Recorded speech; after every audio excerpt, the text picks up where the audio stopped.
Muy buenos días, esto es Ya sé que no aplauden, un programa de análisis político y de asuntos internacionales del Departamento de Relaciones Internacionales y Ciencia Política de la UTLAP. Este es nuestro tercer programa especial para analizar las elecciones presidenciales 2018. En esta ocasión tenemos un panel de lujo. Zaira, estudiante de comunicación. ¿Cómo has estado, Zaira? Bienvenida, es un gusto poder saludarte. Diego Calixto, estudiante de Ciencia Política de nuestra universidad, al igual que Alexis, que nos acompaña por segunda ocasión, también de Ciencia Política. Bienvenido, Alexis. Gracias, Chicos, doctor. es un gusto poder conversar con ustedes. Tenemos muchísimos temas. Ya pasó una semana del debate. Al parecer empezamos con mucha intensidad esa semana posterior, muchas discusiones. Sin embargo, las cosas no se mueven mucho. No han aparecido todavía las encuestas más importantes. Hay por ahí circulando un par de trackings que nos dicen que los días posteriores al debate Anaya, al parecer, recuperaba un par de puntos, pero conforme pasan los días parece que las cosas mucho no se mueven. Lo que sí es que hay muchísima discusión, polémicas, debates muy intensos sobre las propuestas, y este fin de semana tenemos un tema nuevo, resultado de lo que al parecer ya es inminente, el colapso completo del candidato del PRI y su coalición. Y tenemos ahora sobre la mesa un tema que a no todos les gusta. ¿Es conveniente una alianza entre el Frente y el PRI? Una alianza que además, en los términos que se propone, orientada y con el objetivo de frenar a Andrés Manuel López Obrador. Zaira, sí. ¿Tú qué piensas? Bueno, pues yo creo que aquí hay una lucha sobre todo por atraer la opinión pública. Desde el debate vimos sobre todo que todos los candidatos saben el peso que tiene Andrés Manuel López Obrador. Entonces yo creo que todas las estrategias se están dirigiendo hacia eso, hacia poder competir, sobre todo en las encuestas y por todo lo que se está yendo en cualquier tipo de encuesta, las únicas que ha habido, sí hay una ventaja muy amplia que tiene López Obrador. Entonces sí, yo creo que esa es una estrategia que se está viendo por ese lado, sobre todo para atraer la opinión pública. Y bueno, pues yo creo que va más por ahí acerca de lo que tiene que ver como política. Yo lo veo desde esa manera, en poder atraer como a todas las personas posibles para poder hacer un poco de más competencia, porque López Obrador hasta el momento tiene muchísima ventaja sobre lo que son las elecciones en este punto. Ahora, hay dos cosas que al parecer están ahí sobre la mesa, ¿no? Una cosa es llamar al voto útil, que creo que es lógico y razonable en cualquier campaña. Y otra es llamar a un frente con el objetivo de detener específicamente a un candidato. ¿Se vale eso en este momento, Alexis? Yo creo que hay dos maneras de hacer campaña contra López Obrador. Una manera es hacerlo en lo oscurito, sentar a Peña Nieto y decirle dame la estructura del PRI y podemos hacer algo en contra de López Obrador. Y otra muy diferente es decirlo en un escenario público donde hay medios y se puede filtrar. Porque Anaya lo que vende es un cambio diferente. Y él sí ha hablado de una ruptura con el PRI. Él ha hablado de que hay que sacar el priismo. Y si dice esto es muy desafortunado, porque tal vez le diga a los votantes independientes que él en realidad no es un cambio, que es una continuidad. Y eso sí es muy peligroso para la campaña de Anaya. No sé si se están autosaboteando o qué están haciendo, porque López Obrador está muy lejos, demasiado lejos de Anaya. Aún no tenemos encuestas, entonces podemos saber cómo le fue a Anaya después del debate. Si sube más de 6 puntos todavía hay oportunidad, pero si no llega a subir más de esos puntos, y si el priismo no moviliza toda la maquinaria que puede movilizar para apoyar a Anaya, tiene la elección perdida. Pero si Anaya se atreve a salir a decir este tipo de cosas en público, yo creo que ya lo están considerando perdido. Alexis, Diego, ¿tú crees que le va a funcionar a Anaya?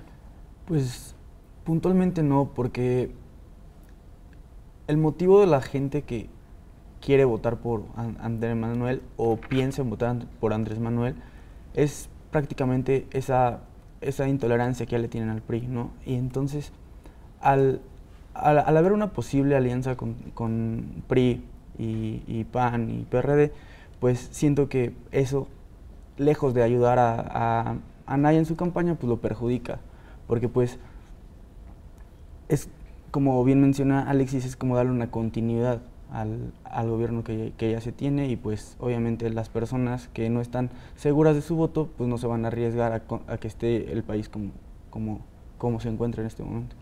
Pero implicaría en automático que al plantearse ya abiertamente esta alianza, quienes todavía están respaldando al candidato del PRI y quienes están respaldando a Margarita Zavala, que es otra candidatura que sufre mucho después del primer debate, si hay una alianza muy amplia, donde difícilmente podrían ocultar la intención de ser una alianza de continuidad, esos votantes se enfadarían necesariamente con el candidato del frente, o tendríamos ahora sí dos bloques muy cerrados en una competencia. ¿Puede funcionar desde su perspectiva una alianza de estas? Pues yo creo que también está muy en juego para todos, sobre todo en estos tiempos, la credibilidad de los partidos y de los candidatos. O sea, esto se está jugando ya desde hace muchos años, o sea, de que la gente ya no cree en todo lo que dicen. Entonces sí puede estar en juego eso, ¿no?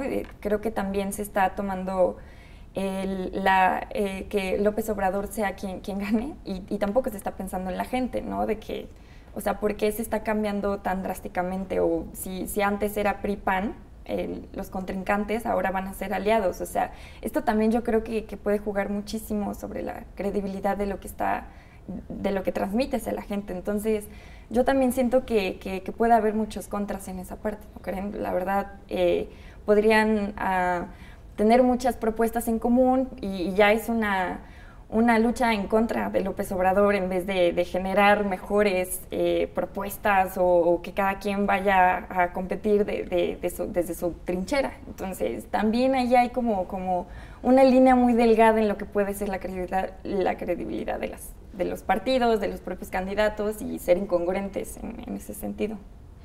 Ahora, esta decisión o esta propuesta de lanzar una alianza se da en el marco también de una serie de situaciones que se dan también el fin de semana bastante curiosas. Una son las declaraciones de Paco Ignacio Taibo II, que también le echa gasolina al fuego a contribuir a polarizar más en estos dos bloques.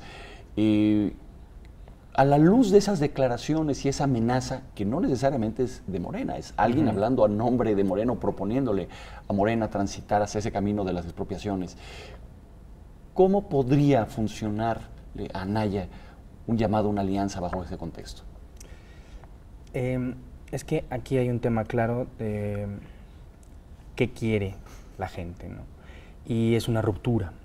Cuando sale Paco Taibo y dice esto de las expropiaciones, Taibo lo hace muy en su lid, muy en la línea de que él es una persona súper roja, que está apoyando al López Obrador porque él es el único hombre que lo considera el de izquierda, y es la razón por la cual lo hace, ¿no? Sus declaraciones son desafortunadas, pero no habla por Morena, no habla por el partido, porque incluso el mismo Taibo no pertenece al círculo interno de los que toman las decisiones.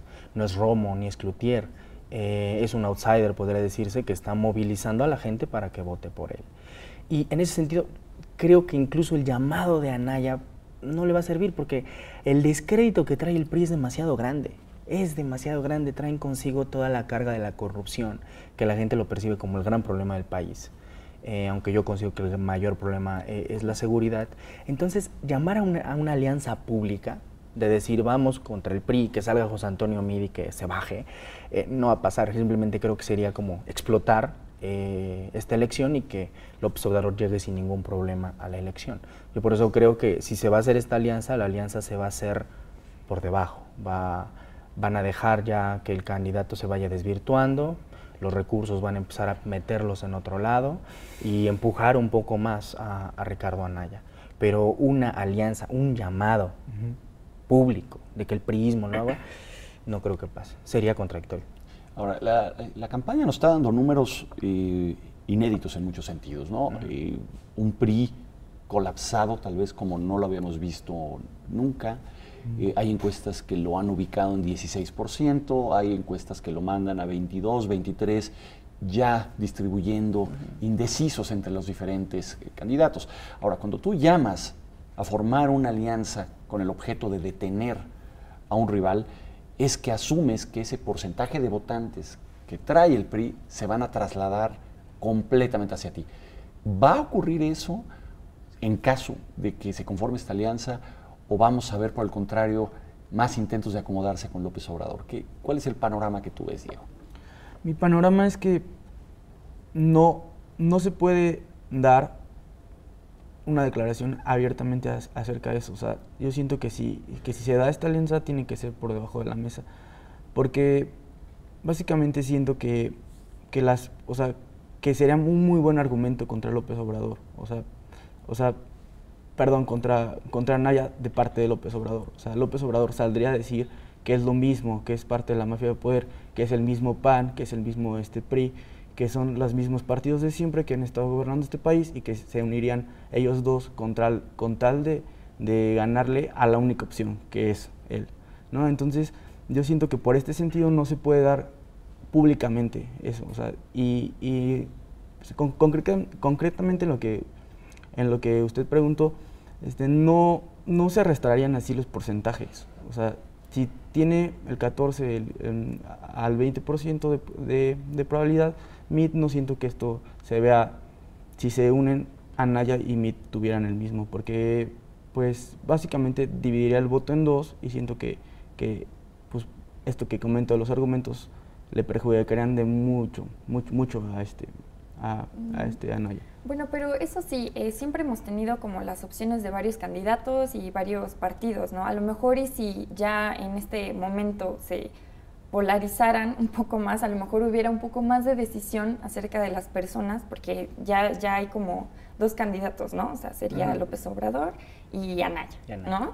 Pero si ahora ya no tienes otras opciones, a lo mejor y la participación, el voto puede ser un poco más específico, ya pueden disminuir los indecisos, a lo mejor si ya existe un poquito de menos opciones, puede que exista más decisión sobre las personas. Eso también podría ser interesante, de que siempre hemos tenido muchas opciones y ahora si se polarizan, si se dividen, puede haber un poco más de decisión, pues, ¿no? Puede ser. Básicamente sería pues los que no les agrada a López Obrador contra los que quieren tener el país como está ahorita, yo siento.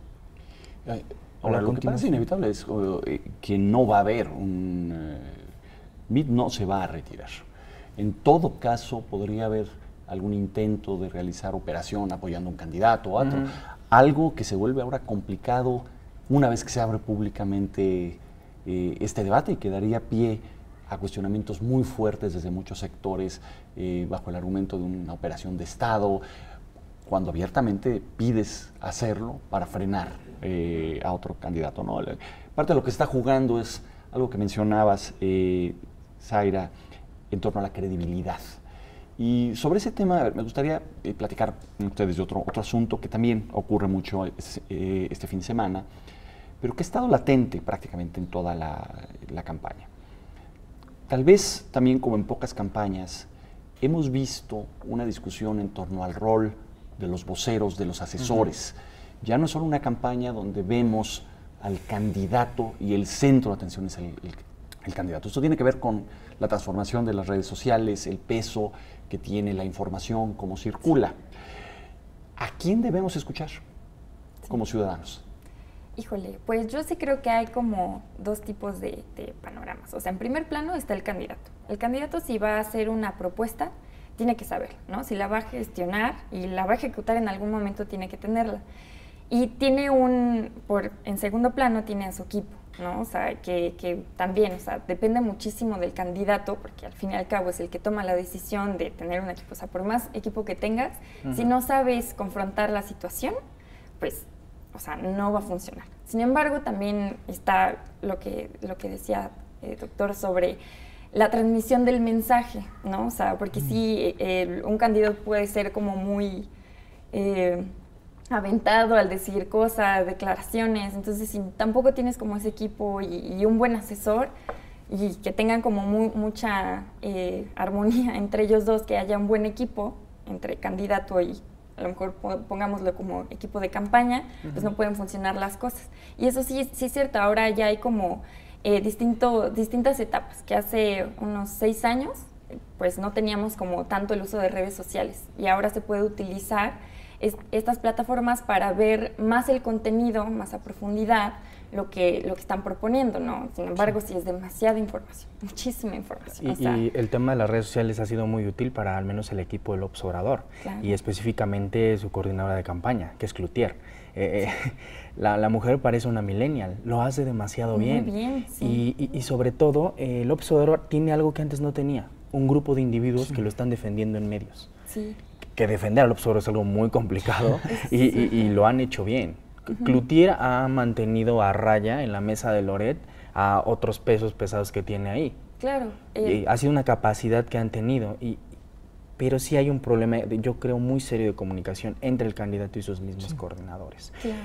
Y el tema más claro es el ejemplo de la amnistía, ¿no? Yo estoy convencido y cada día me convenzco más de que la amnistía fue una ocurrencia del López Obrador.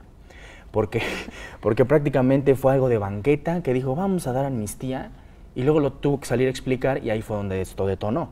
Y obligó a su equipo en ese momento a crear o a intentar crear una propuesta. Sí. Porque algo que vimos en el debate fue que él nos dijo, en el tema de seguridad vamos a mandar a traer expertos para que juntos hagamos un plan de seguridad. Se supone que eres el candidato que mejor conoce al país, que has estado más de 10 años en campaña. Yo creo que es el que mejor conoce al país. Y no es capaz de llegar con una propuesta estructurada de seguridad. Me parece impresionante. Por eso yo sí creo que el tema de la amnistía fue una ocurrencia. Y hoy hay dos maneras de ver la amnistía. O la ves para pegarle a López Obrador, o la ves para defender a López Obrador. Y yo creo que las definiciones que uno ve se manejan en eso.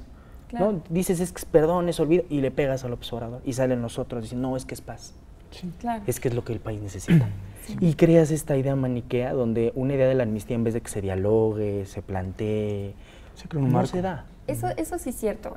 A diferencia de años pasados, antes era la comunicación unilateral, donde tú recibías mensajes de televisión, radio, espectaculares, ¿no? Pero ahora que están las redes sociales, tienes la oportunidad de comentar, de compartir públicamente tus opiniones, ¿no? Ya tenemos como eso y creo que sí se ha explotado en muchos equipos de campaña. Yo siento que también les hace falta interpretar. Ahora es muy más fácil, más accesible, pero eso sí es cierto, ya hay un poquito más de diálogo, pero aún así la información sigue siendo tanta que no sabes de dónde, o sea, ya existen las fake news, ¿no? O sea, de cualquier meme ya también te puede influenciar muchísimo, o sea, muchas personas que lo pueden como tomar como una referencia. Entonces, o sea, sí hay muchísimo, pero yo creo que también se puede fomentar más el diálogo en eso. Sin embargo, también de tanta información que hay, o sea, de la amnistía, cuando tú lo buscas, no creo que haya algo concreto a lo que se pueda dar, pero sí es cierto. La verdad sí creo que fue un disparate de López Obrador y aún así no queda nada concreto y pues también ahí va parte de la chamba del equipo de campaña para que sí pueda haber algo de congruencia y pues no se vaya. Ahora, el tema de la amnistía que ustedes ponen sobre la mesa, al parecer estamos discutiendo dos cosas. Por un lado, estamos discutiendo el sentido mismo de amnistía, que no es cualquier tema, toca en el corazón de uno de los temas más delicados, sensibles socialmente. Claro. Estamos hablando de muchísimos, cientos de miles de muertos en la última década, el fracaso rotundo de una administración que renegó de una estrategia de seguridad, empezó de cero y fue un fracaso, y todo el mundo lo acepta, incluso el propio MIT ha tenido que moverse de un lado a otro como para justificar su propio discurso. Entonces estamos hablando por un lado de un tema, el alcance y significado de la amnistía, pero tenemos otro debate porque hemos visto que algunos de los voceros más importantes del equipo de Andrés Manuel han salido a explicar en qué consiste esa idea. Por lo menos hemos visto a Alfonso Durazo en una conferencia tal vez con la explicación más extensa, Olga Sánchez Cordero publicando una serie de artículos en periódico muy desde una perspectiva jurídica con un énfasis muy social, Germán Martínez Cáceres ha salido a explicarlo, incluso haciendo relación con amnistías anteriores, especialmente en el caso del zapatismo.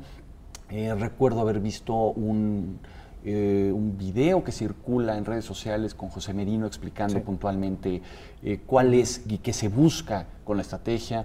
Gerardo Esquivel ha entrado en alguna dimensión al debate, la misma Tatiana Cloutier, pero aquí el debate de fondo es, pero López Obrador no lo ha dicho. ¿A quién le corresponde dar una explicación de esta naturaleza ante la ciudadanía?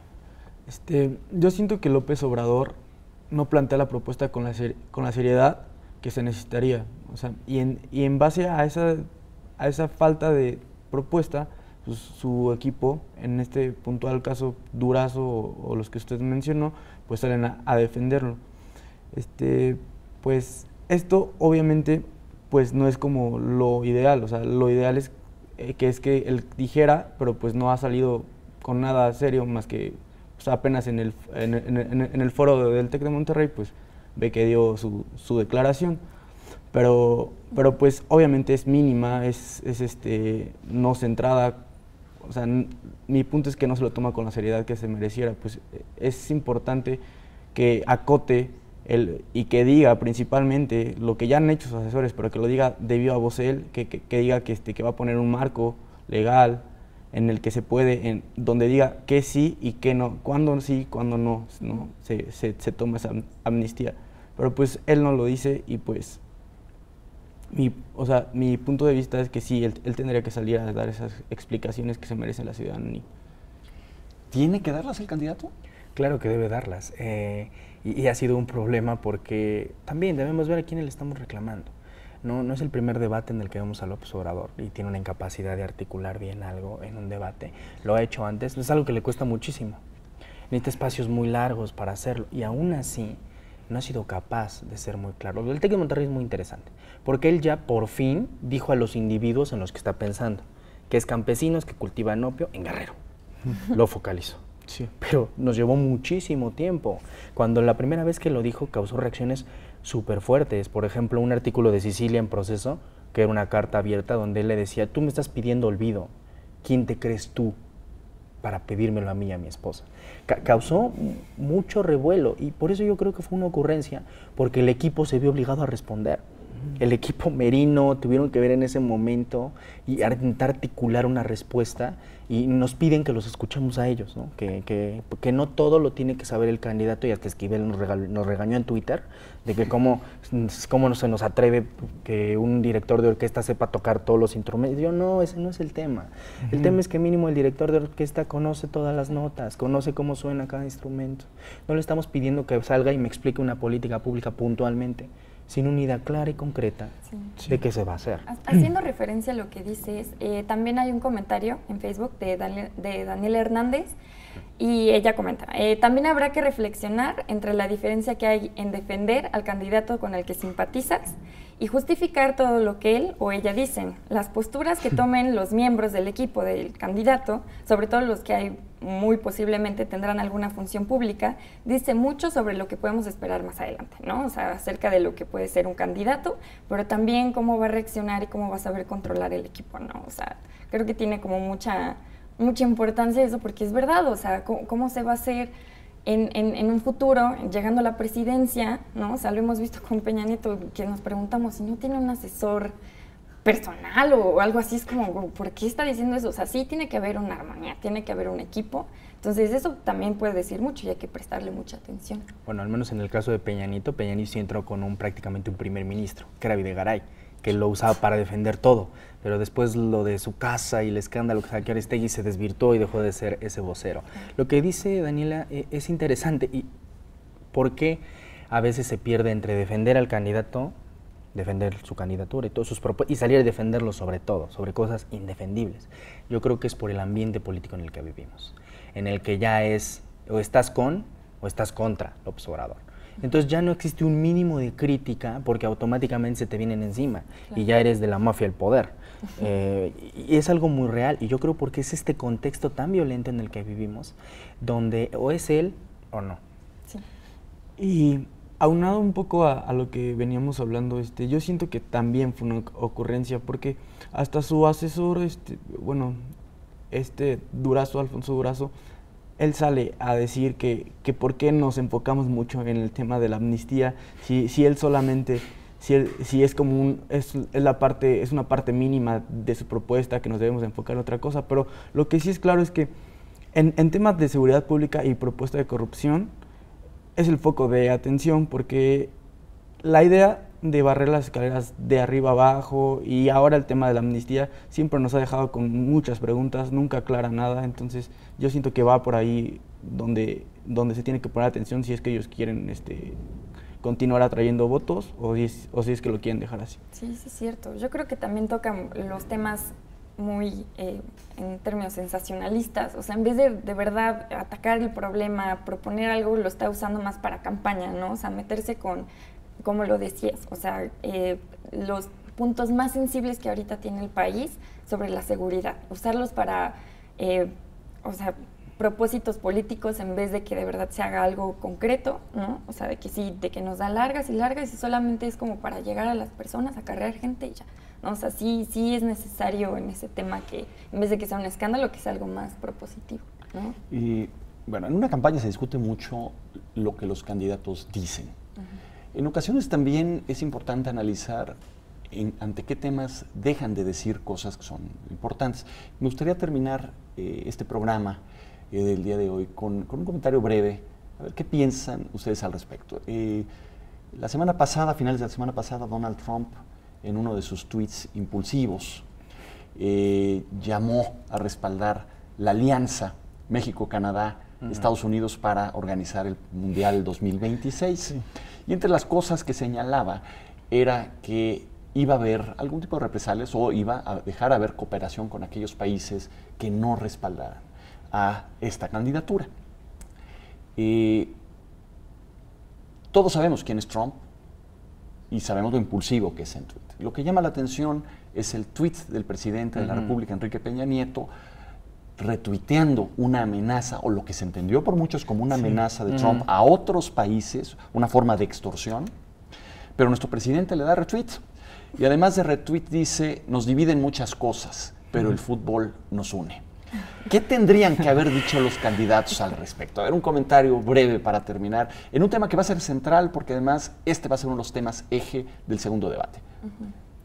Lo más breve, nos quedan pocos minutos. Muy bien, pues hay que tomar en serio los medios de comunicación, las redes sociales, aunque parezca muy de millennials, muy de chavos, la verdad es un medio de comunicación masivo en el que no solamente Trump lo ha sabido utilizar, o sea, hay que tenerlo, pero aún así estas incongruencias sí pueden afectar a cualquier persona, ¿no? Persona pública y puede influir muchísimo en la opinión pública, que pueden ser decisivos, en este caso las elecciones. Entonces, sí hay que tener como cuidado, o sea, equipos de campaña, candidatos, porque es influyente este medio de comunicación. Diego, ¿qué tendrían que haber dicho los candidatos? Es un llamado de participación ciudadana. Yo siento que los candidatos tuvieron que haber salido a los que están obviamente a favor de su propuesta, pues tuvieron que habernos manifestado, por los que están en contra, que siento que deberían ser la mayoría, pues debieron de haber puesto el dedo puntualmente de que eso que hizo, pues no son las formas, ni es el medio, ni tiene pies y cabeza esa declaración. Yo creo que la declaración de Peña Nieto a través del tuit es una vergüenza. O sea, yo pensé que este presidente ya no nos iba a sorprender, pero se esfuerza mucho en ser recordado por su incapacidad y su incompetencia, y sobre todo su equipo de relaciones exteriores. Oh. Y en cuanto a los candidatos, ninguno tomó el tema, y eso es lo que más me sorprende. No tienen una agenda, me pregunto yo, en el tema con Trump, porque lo que importa en política exterior hoy es él, sí. Porque hay una renegociación de un tratado sumamente importante para el país. Y los candidatos no se han posicionado. Han llamado a que Peña Nieto deje la negociación, pero ninguno salió en ese momento a decirle, Peña Nieto, deja la mesa, y quien llegue, la tome. O sea, no se han metido en el tema de política exterior. Y me parece que es una irresponsabilidad por parte de los candidatos. Sí, no es cualquier tema, es sumarnos a algo que se entendió como una amenaza y que rompe de alguna manera una tradición de política exterior a nombre del fútbol y la organización de un mundial. Pero bueno, hemos llegado al final de esta emisión de Ya sé que no aplauden. Ha sido un gusto platicar con ustedes, Zaira, Diego, Alexis, muchas gracias por los comentarios, por acompañarnos. Muchísimas gracias a todo el auditorio por acompañarnos en este tercer programa. Los esperamos la próxima semana nuevamente con nuestro análisis, con nuestro grupo de expertos. Esto es Ya sé que no aplauden.